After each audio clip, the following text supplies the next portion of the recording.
नमस्कार दोस्तों।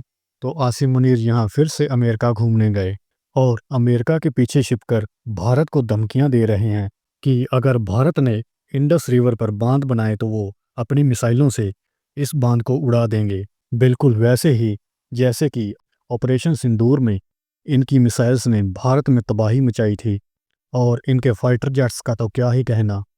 आप सोच रहे होंगे कि ये बंदा अमेरिका में खड़े होकर भारत के खिलाफ ये सब बोल रहा है, तो क्या भारत अमेरिका के रिलेशन इतने खराब हो चुके हैं और अमेरिका इस बंदे को बार बार अमेरिका में क्यों बुला रहा है?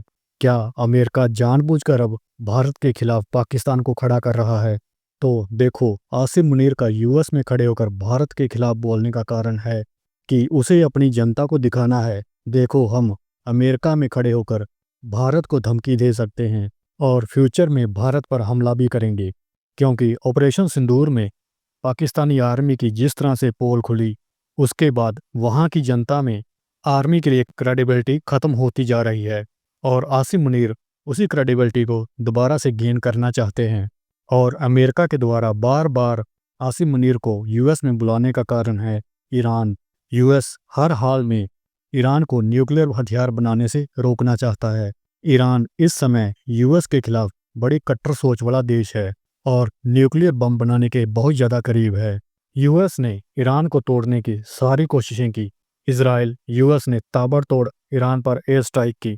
यूएस ने तो ईरान को खरीदने तक की भी कोशिश की, मगर वो लोग पाकिस्तानियों की तरह बिकाऊ नहीं निकले।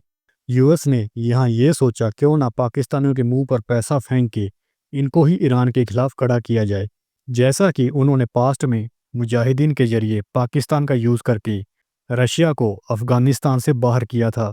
भारत यहाँ चुप इसलिए है क्योंकि कश्मीर मसले को लेकर भारत के खिलाफ ईरान कई बार पाकिस्तान का साथ दे चुका है और हमास को भी पीओके में भेज चुका है, वो भी पहलगाम अटैक से बिल्कुल पहले।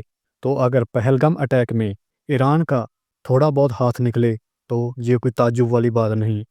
एक बार ईरान के पास न्यूक्लियर बम आ गया तो कश्मीर के साथ साथ पूरे भारत में क्या क्या करवाएंगे, इसका अंदाज़ा लगाना भी मुश्किल है।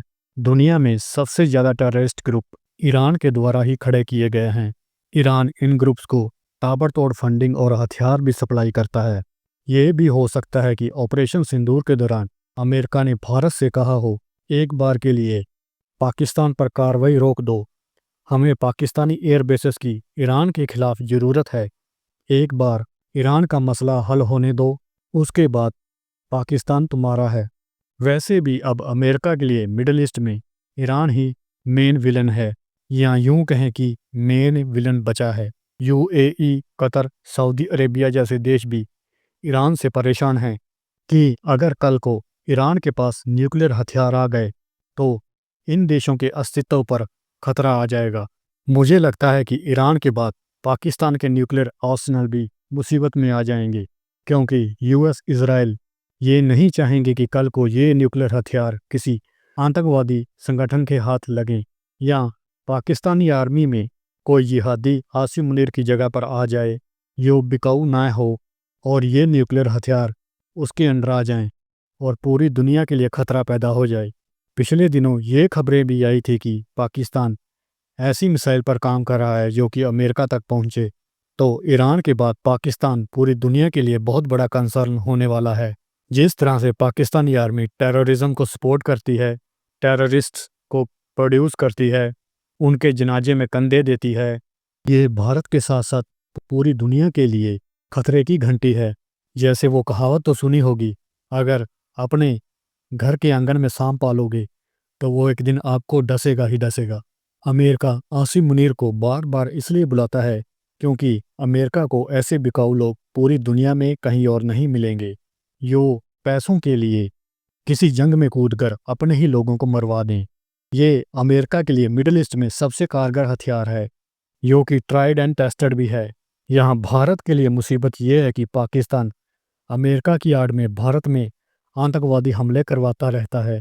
लेकिन अब भारत ने भी यहाँ सीधा कह दिया है और दिखा भी दिया है कि इन फ्यूचर अगर भारत के खिलाफ पाकिस्तान ने ऐसा कुछ भी किया तो यहाँ से ब्रह्मोस सीधा उनकी आर्मी बेस में लैंड करेगी।